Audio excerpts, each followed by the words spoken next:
छात्र की आंख फूटने का मामला, स्कूल प्रबंधन की बड़ी लापरवाही पर ग्रामीणों का हंगामा। जी हां, आपको बता दें, उधम सिंह नगर के खटीमा के सरस्वती एकेडमी बिगराबाग में 10वीं कक्षा के छात्र की आंख फूटने का मामला सामने आया है। बताया जा रहा है कि 2 माह पहले एक सहपाठी ने पेन मारकर छात्र की आंख फोड़ दी थी। आरोप है कि स्कूल प्रबंधन ने न तो दोषी छात्र के खिलाफ कार्रवाई की और न ही घायल छात्र के इलाज में गंभीरता दिखाई। वहीं पीड़ित की मां का कहना है कि स्कूल ने बिना बताए अलग अलग अस्पतालों में घुमाया, लेकिन सही इलाज न मिलने से बच्चे की आंख की रोशनी चली गई। गंभीर लापरवाही से नाराज ग्रामीणों ने कोतवाली में घेराव कर प्रबंधन के खिलाफ जमकर नारेबाजी की। वहीं ग्रामीणों की मांग है बच्चे का इलाज कराया जाए और आगे की पढ़ाई का खर्चा स्कूल उठाए। मैं माहिर राणा, जो कि सरस्वती एकेडमी में पढ़ता था सर, उसको सर 11 जुलाई को स्कूल के बच्चे ने क्लास में पेन मार दिया, जिससे सर स्कूल के अंदर क्लास में टीचर भी मौजूद थी, जो ज्योति मैम है वो भी मौजूद थी क्लास पे। सर बच्चे ने जो मेरे बच्चे को पेन मारी है, सीसीटीवी कॉटेज भी वहाँ मौजूद है, उसमें जो मेरे बच्चे को कहा गया है करके बच्चे की गलती है, वो उसकी सीट पे आके मेरे बच्चे को पेन मारी है। उसने पेन चुभा रहा था सर उसको। प्रशासन कह रहा है कि इसमें स्कूल की कोई जिम्मेदारी नहीं है, हमने ऐसा कर दिया है। ज्योतिपाल मैम इससे मना कर रही हैं करके, इससे ज़्यादा हम नहीं कर सकते, वो तो हमने इंसानियत के नाते हमने कर दिया, जो कुछ करना था हमने कर दिया इंसानियत के नाते। इसमें स्कूल प्रशासन कुछ नहीं कर सकता। पेन कहाँ मारा है? सर आँख में मारी है, लेफ्ट आँख में मारी है सर। और प्रिंसिपल जब मारी है सर, प्रिंसिपल सर घुमा रहे थे, सिर्फ घुमा रहे थे खटीमा में, छोटे छोटे हॉस्पिटलों में घुमा रहे थे। मुझे सूचना नहीं दी गई। मुझे 1:30 बजे करीब 2 बजे करीब फ़ोन आया है करके आपके बेटे को थोड़ी सी चोट लग गई है। जब जानकी वाले ने उन्होंने मना कर दिया है, यहाँ वालों ने सबने मना कर दिया है, तो हल्द्वानी के लिए ले जा रहे थे। मुझे फ़ोन किया, वहाँ से सीधे बैठाया, बोला थोड़ी सी चोट लगी है, ज़्यादा नहीं लगी है। जबकि जानकी वाले डॉक्टर ने ये कह दिया था कि आपके बेटे की आँख, मतलब उन्होंने, जब मैं बाद में गई हूँ, उन्होंने मुझे बताया कि प्रिंसिपल को हमने साफ शब्दों में कह दिया था कि आँखें मतलब बहुत ज़्यादा मार दिया है।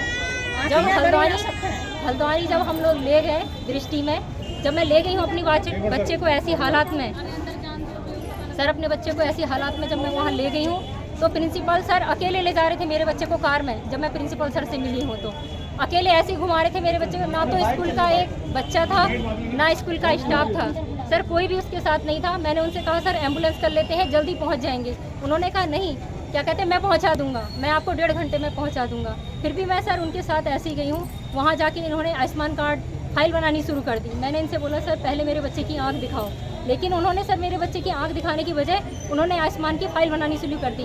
उन्होंने मेरे फ़ोन से मेरा फ़ोन छीन के आधार कार्ड, मेरे बच्चे का आयुष्मान कार्ड बनाया वहाँ सर। उसके बाद भी मैंने कहा तो इन्होंने कोई एक्शन ही नहीं लिया। उसके बाद खाली सिर्फ आयुष्मान से कराया है सर इन्होंने। इसमें मेरे बच्चे को शायद डॉक्टर ने ये भी कहा सर, जहाँ मैंने एम्स में दिखाया है, अगर शायद मैं पहले टाइम से अगर ये लोग ले चले जाते तो सर आज मैं अपने इतने बड़े बच्चे को, 15 साल का मेरा बेटा है, मैं उसकी आँख नहीं खोती सर।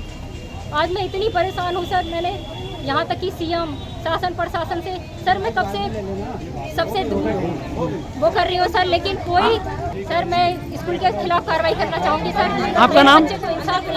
11 जुलाई को उस बच्चे के साथ स्कूल में हादसा हुआ, जहाँ पर टीचर वगैरह सब लोग मौजूद थे। तो तब से ये लोग ने कहा कि हम उस बच्चे का इलाज कराएंगे, और ये बाकायदा इलाज कराने ले गए, बट फिर ये लोग वहाँ उनको छोड़ के आ गए उसी हालत में। तो रोज़ ये आज करेंगे कल करेंगे करते करते इन्हें 2 महीने निकाल दिए। कंजाबाग बिगराबाग में स्कूल है, सरस्वती एकेडमी, पाल साहब का स्कूल है, जिसमें सबसे ज़्यादा लापरवाही जो वहाँ के प्रबंधक पाल जी, और उससे भी ज़्यादा लापरवाही जो वहाँ के प्रिंसिपल हैं। उनका बिहेवियर तो ऐसा है कि वो इंसान को इंसान समझने के लिए राज़ी नहीं है। ये बेचारे गरीब हमारे पास आए थे और हम वहाँ गए। बाकायदा इनने बोला कि हम स्कूल का मामला है, स्कूल में ही बात करेंगे, बाहर बात नहीं करेंगे। तो हमने कहा ठीक है, हम आपके स्कूल में आ जाते हैं। बाकायदा इनने स्कूल में कल बुलाया, उसके बाद ये अपने कमरे से बाहर नहीं आए। कमरे में अगर इनने ये कहा कि कमरे में आओ, बात करनी है यहीं, सिर्फ 2 लोग आए, और बाकी लोग कोई नहीं आए। हम लोग 7 लोग गए थे स्कूल से बाहर। इनका जो प्रांगण है, इन्हीं के चैम्बर के जस्ट बाहर, वहाँ तक भी आने को राजी नहीं थे। ऊपर से मजाक बना रहे थे। ये बेचारे गरीब लोग हैं, इनको इतना हासिल कर दिया, 2 महीने से लटकाए पड़े हैं कि हम आज करेंगे कल करेंगे, और उसके बाद ये मुकर जाते हैं। तो ये इनके साथ मैं खुद इनके साथ आज थाने में आए, जितनी पब्लिक है ये सब उन्हीं के लिए आई है, क्योंकि एक बच्चे की आँख चली गई है, जिंदगी भर के लिए उसकी आँख चली गई, वो अपाहिज हो गया है। बस स्कूल और प्रशासन का इतनी लापरवाही है कि वो किसी चीज़ को मानने के लिए तैयार नहीं है, जिसकी वजह से आज हमें इतना बड़ा कदम उठाना पड़ा कि हमें थाने उठाना पड़ा। उसकी माँ यहाँ तक कह रही है अगर बच्चे के साथ इंसाफ नहीं होगा, वो आज उसकी माँ स्कूल में जाके आत्महत्या करने की बात कर रही थी। तो मैंने बड़ी मुश्किल से उसकी माँ को समझाया कि देखो ऐसा कुछ नहीं करना है, हम बात करते हैं, कानून का बात करेंगे, अगर नहीं सुनेंगे तो फिर जो कार्रवाई करनी है करेंगे। भीड़ यहाँ दिख रही है आपको, ये सब स्कूल में जाने वाले थे। हम नहीं चाह रहे थे कोई बात हो, मगर स्कूल की जो लापरवाही है उसके कारण आज हम सब फिर यहाँ पर मौजूद हो गए हैं।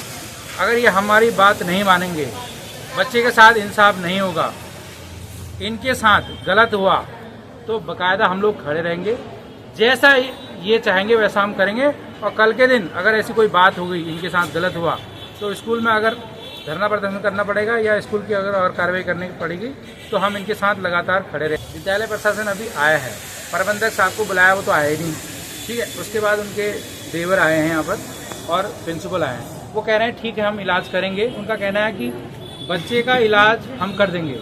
हमने उनसे ये कहा है कि भाई बच्चे के अगर आँख खराब हो गई, अगर डोनेट का बात आ गई कहीं पर, तो वो आपको डोनेट भी करना पड़ेगा। तो वो सहमत है कि अगर हम आँख नहीं बनेगी कहीं से डोनेट करना पड़ेगा। इंडिया के किसी कोने में भी वो इलाज कराने के लिए तैयार हो गए हैं, जैसे उन्होंने आश्वासन दिया है। और बच्चे का पूरा भविष्य, जब तक बच्चा पढ़ना चाहेगा, बीए करे, चाहे उसकी ग्रेजुएशन पूरी कंप्लीट होगी, तो वो स्कूल प्रबंधक पूरा खर्चा उठाएगा। अगर वो इस बात से मुकर रहा है, जैसे आज वो लिखने को तैयार है कि हम पढ़ाई भी पूरी करवाएंगे बच्चे की। 11 जुलाई को 7th पीरियड में गेम्स इंडोर हो रहे थे, जैसा कि बारिश का मौसम है, उसकी वजह से मैंने इंडोर गेम्स की व्यवस्था की थी। इंडोर गेम्स चल रहे थे, कुछ बच्चे जो है आपस में बात भी कर रहे थे, कुछ बच्चे गेम्स खेल रहे थे। तभी मुझे पता चला कि माहिर की आंख में जो है चोट लग गई है। तभी वो बच्चा सीधे मेरे पास आया। मेरा रूम जो है 10th क्लास के बिल्कुल बगल में है। फिर मैं अपनी गाड़ी से उस बच्चे को जो है यहाँ से हमारे विद्यालय के बिल्कुल पास में धर्मवीर जो डॉक्टर है, उनका अस्पताल है, क्लिनिक है, वहाँ क्लिनिक में ले गया। मुझे लगा कि उस बच्चे की इस तरह से बच्चे को जो है चोट लग गई है और मैं वहाँ ले जा रहा हूँ। तो जानकी हॉस्पिटल में ले गया, वहाँ इमरजेंसी में मैंने पर्चा कराया। इमरजेंसी में पर्चा कराने के बाद मैं तुरंत ही डॉक्टर के पास ले गया, क्योंकि इमरजेंसी से बच्चों को तुरंत देख लिया जाता है। तो मैंने डॉक्टर साहब को बताया इस तरह से जो है बच्चे को चोट लग गई है, थोड़ा सा देख लीजिए। तो डॉक्टर ने देखा और डॉक्टर ने देखने के बाद जो है उसको अच्छे से जांच पड़ताल की, आँख की देखा। उसके बाद मुझे बताया कि बच्चे की आँख में जो है मेरे से नहीं हो पाएगा इलाज, आप ऐसा करिए कहीं और दिखा लीजिए। तो मैंने उनसे पूछा कि कौन सा हॉस्पिटल यहाँ बेस्ट है, वही बता दिया सर, मैं वहीं ले आता हूँ। तो उन्होंने बोला कि यहाँ सबसे, मैंने तुरंत ही उसका ऑपरेशन कराया। उसके बाद जो है वहाँ से जो है हमें ऑपरेशन के बाद जो है हमने देखा कि बच्चे की आंख में ऑपरेशन हुआ है। अगर इसको हम हल्द्वानी से या फिर 19 जुलाई को जो है दृष्टि हॉस्पिटल में ले जाया गया। फिर वहाँ पर उसके जो है डॉक्टर के द्वारा अन्य जांच हेतु से जो है ओम मीनाक्षी एक हॉस्पिटल है, वहाँ भेजा गया। और ओम मीनाक्षी में जो है हेल्थ केयर था, वहाँ पे उसकी जांच की गई। उसके बाद वापस हम लोग आ गए। फिर 21 जुलाई को दृष्टि हॉस्पिटल दोबारा गए, जहाँ उसके फिर वही उसके मामा और प्रबंधक महोदय, हमारा एक स्टाफ और साथ में बच्चे की माँ और बच्चे को जो है वहाँ ले गए। तो उसका 21 जुलाई को दोबारा ऑपरेशन हुआ। वहाँ पे जो है उसका ऑपरेशन कराया गया। फिर डॉक्टर ने देखा, उसके बाद डॉक्टर ने राय दी कि ऐसा करो आप जो है वहाँ पड़ोस में एक हॉस्पिटल है, सुभानु आई हॉस्पिटल है, वहाँ दिखा दीजिए। तो इसी से डिस्कस किया। उसके बाद इन्होंने बोला कि भाई चेन्नई में एक हॉस्पिटल है जो एशिया के 10 टॉप डॉक्टर हॉस्पिटलों में आता है, वहाँ पे इलाज कराया जाए। तो हम लोगों ने भी डिस्कस किया। उसके बाद ये हुआ शंकर नेत्रालय, जो कि एशिया का टॉप 10 हॉस्पिटलों में आता है, वहाँ पे उस बच्चों को जांच कराई गई, इलाज कराया गया, दिखाया गया। तो उस डॉक्टर ने भी वहीं, जैसा कि बाकी डॉक्टरों ने बताया वैसे ही उन्होंने भी बताया कि इनकी जो है आँख में चोट लगी, ये सही नहीं हो पाएगी। तो उन्होंने उसके बाद जो है वहाँ बताया। तो फिर हमने जो है 24 जुलाई को दिखाने के बाद जो है फिर 25 जुलाई को शंकर नेत्रालय में इलाज कराया। फिर उसके बाद जो है 25 जुलाई को जो है यहाँ दिल्ली लाया गया। दिल्ली में वो लोग उतरे। उसके बाद वहाँ से लाने के लिए विद्यालय से जो है प्रबंधक महोदय अपनी कार के द्वारा वहाँ गए और वहाँ से जो है बच्चे को, बच्चे की माता, जो भी लोग वहाँ उपस्थित थे, सबको गाड़ी में बैठाए और खटीमा आ गए। उसके बाद खटीमा आने के बाद 2 दिन तक तो कुछ भी नहीं हुआ। 2 दिन बाद जो है 29 जुलाई को जो है ये कुछ जो 25-30 लोग इन्होंने इकट्ठा किया और जो है स्कूल में आए।